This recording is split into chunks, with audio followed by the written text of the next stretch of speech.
எப்போ இந்த பரவசம் అనేది இருந்துட்டு இருக்கிறதோ depending on the other thing, அது திங்க பொசிஷன்ஸ் ஆகட்டும், ரிலேஷன்ஸ் ஆகட்டும், ஏதாவது ஆகட்டும், அப்போ வரைக்கும் துக்கம் கச்சிதம். You bound to become miserable. அப்புறம் என்ன சார்?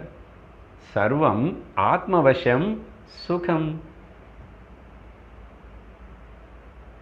இது மேலே டிபெண்ட் ஆகாத, சும்மா விவகாரத்தில் ஏதோ டிபெண்ட் ஆகிற மாதிரி இருக்கலாம்.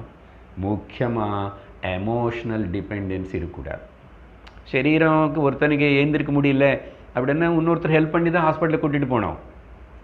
ஆனால் உணர்ச்சிகள் விஷயம், மைண்டு, எமோஷ்னல் டிபெண்டன்சி அது இருக்கக்கூடாது. அந்த விதத்தில் தான் இங்கே சொல்கிறது.